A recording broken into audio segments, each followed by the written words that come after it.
తెహల్కా మాజీ ఎడిటర్ తరుణ్ తేజ్పాల్ కు ముంబై హైకోర్టు 10 ఏళ్ల పాటు శిక్ష విధించింది. 2013 రేప్ కేసులో ధర్మాసనం తీర్పిచ్చింది. 2013లో గోవాలో సహ ఉద్యోగునిపై లైంగిక దాడి చేసిన కేసులో ముంబై హైకోర్టులో సుదీర్ఘంగా వాదనలు జరిగాయి. తేజ్పాల్ ను దోషిగా ప్రకటించిన న్యాయస్థానం మధ్యాహ్నం భోజనం విరామం తర్వాత జైలు శిక్షను ఖరారు చేసింది.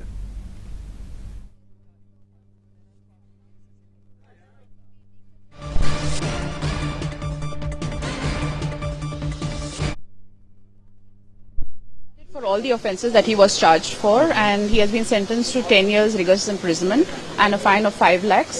That is the maximum, that because it has to be done concurrently. He has been given 2 weeks time to surrender.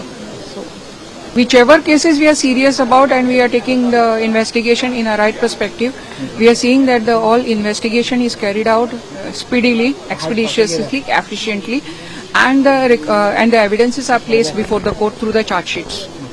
Yeah, we will ensure that justice is given to the victims.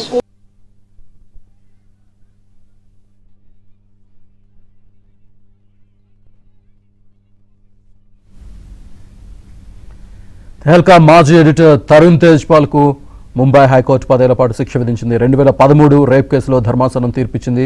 2013లో గోవాలో సహ ఉద్యోగినిపై లైంగిక దాడి చేసిన కేసులో ముంబై హైకోర్టులో సుదీర్ఘంగా వాదనలు జరిగాయి.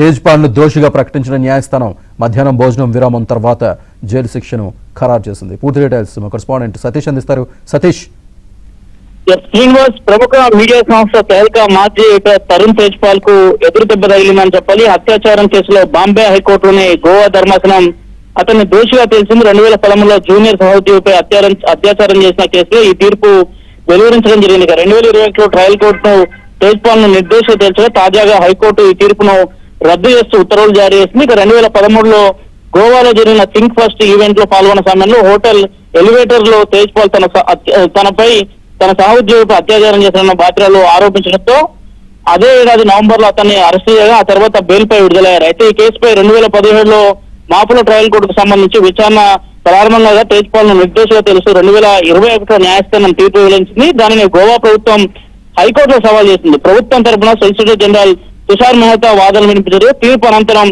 ఆయన మాట్లాడుతూ తేజ్పాల్ ను తక్షణం అరెస్ట్ చేయాలని బాధితుల తండ్రికి వయసులో ఉన్న అతడు ఈ నేరానికి పాల్పడడం బాధితులను నిరాకరణ పట్టించుకోలేదని ఒక అమ్మాయి వద్దంటే దాని అర్థం వద్దనే అని దీనిపై కోర్టు సమాధానం గట్టిగా సందేశం ఇవ్వాలని కూడా తుషార్ మెహతా కూడా కోర్టు నిర్వహించాడు. ఆయనకు 10 ఏళ్ల పాటు జైలు శిక్ష విధిస్తూ కూడా కాసుకుంటున్న తీర్పు ఇవ్వడం జరిగింది. మరోవైపు ఈ కేసు అనేక ఏళ్ల నుంచి కూడా పెండింగ్ లో ఉంది. మొత్తానికి 2 వారాలు లొంగిపోవాలంటూ తేజ్పాల్ కు కోర్టు ఆదేశాలు జారీ చేసింది. Srinivas, right, thank you Satish.